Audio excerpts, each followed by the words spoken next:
Hi everyone, it's Gary Nicholson here for the Mountain Weather Information Service. This is your planning outlook video updated on Tuesday the 27th of June. Thanks for watching. Now, a selection of words here covering the next week or so, and none of them really very inspiring for a British summer, but an all too familiar tale, I suspect, with rather unsettled conditions in the forecast and feeling quite cool as well, with the winds at the end of this week coming down from the north. Indications for next week still rather mixed overall. I think we've got an Atlantic westerly pattern with us for a while, but a few days in there may be reasonable. Let's have a look at the details. We're focusing attention on the weekend in this video, but just to briefly set the scene over the next couple of days with the charts, here's Wednesday with low pressure parked across the south of the country, a tangle of fronts sort of revolving northwestwards through the day. Scotland largely dry with some cloud breaks to higher summits in the west. All your details for your local areas in the written files here on the website. There's Thursday's chart, and low pressure is still across the country, strong to gale force, even northeasterly wind across Scotland, and that slow-moving front will fade gradually, but I think will bring a pretty wet day across the eastern Scottish mountains in particular. There's total rainfall through into the end of Thursday, and it's the focus of the eastern side of the Pennines that's the main one, with here 30-40 millimetres. A few spots more towards the North Yorkshire moors could see over 50 millimetres of rain towards the Cheviots and the eastern borders too. A couple of inches of rain is possible. Towards eastern Scotland, I suspect an inch of rain, 25-30 mil, is quite likely across the eastern side of the Grampians. Further towards the west, much lower rainfall totals coming through, with the shelter then, with that easterly wind. By Friday, low pressure is pulling further away towards the east. It just opens the door to a northerly wind for a time, though, so a cool day. Some areas of showers, most focused on northern and eastern districts of Scotland, and some more organised areas of rain across central parts of England and Wales. A ridge of high pressure tries to build from the west into Saturday, but fronts coming in off the Atlantic by this stage will bring cloud and outbreaks of rain. Not too much across the western hills of England and Wales, but some rather damp conditions across western Scotland, looking likely closer to that area of low pressure, and winds likely to strengthen there as well.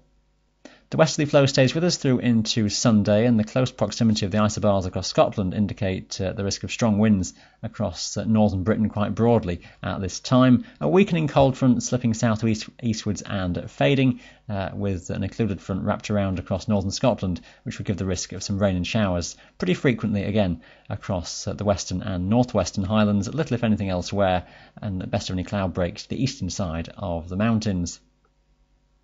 Looking at wind speed over the weekend then, according to the latest modelling, and treat the detail with a bit of caution, but we can get a feel for things. This is at around Munro height, around 800 or 900 metres above sea level. The darker blue colours are where we're getting to around 35 knots, so we're heading towards 40 miles per hour at that stage. This is at midday on Saturday. If we just run things on in 6-hour steps, that's through Saturday late afternoon and evening. That westerly flow then across Scotland, I suspect, is around 30-35 miles per hour at its strongest at this stage. It could be strengthening then overnight and through into Sunday. If we just move on into Sunday daytime, that little core of stronger winds that we're looking at, those tighter isobars coming in across northern Scotland, could well give wind speeds 40-50 miles per hour and stronger gusts across the northern highlands. But just be prepared for a windy day. I think Sunday of the 2 days looks the windier one, so upland gales could be pretty widespread by then, so one to bear in mind, and we'll feel cool. That wind chill factor will be noticeable for the first weekend of July. These are your temperatures then, and this is between around 700 and 800 metres above sea level across the British Isles, and this is for Saturday, middle of the day, and you're looking at values then somewhere between around 6 and 10 Celsius at this sort of height. You can take a few degrees off that for the higher summits in Scotland, then you might only be a few degrees above freezing. And as I said, add on that wind chill factor, you'll feel sub-zero. Just rolling that through Saturday into Sunday, you can see the temperature profiles then just dropping a few degrees as that cold front eases southwards into Sunday daytime. So values a degree or so down at that sort of height. 6 or 7 Celsius is as good as you'll do across Scotland, 7 or 8 Celsius at that sort of height across England and Wales. Just to look at things into early next week, and the idea is that through Sunday night into Monday, a brief ridge of high pressure builds in from the west, and it may well give a fair day for many places on Monday with lighter winds and more cloud breaks to the higher summits. So timing of all this movement a little bit uncertain, but if that ridge does come in at the right time, then Monday daytime should be a fair one. But the further fronts moving in from the Atlantic as we go towards the middle part of next week just bring the risk of lowering cloud and outbreaks of rain to western mountains in particular, and mainly Scotland, I suspect, as we go through into midweek. The ridge of high pressure tries to hang on across England and Wales, but the low that's out over the North Atlantic always looking like being one of the driving forces of our weather pattern.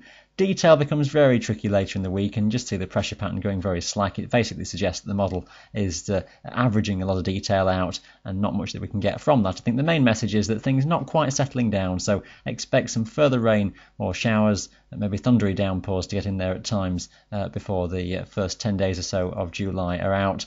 As I said, detail tricky, so we'll try and firm up on that one in the next video. That's all for today. Thanks for watching this video here at the Mountain Weather Information Service, and bye for now.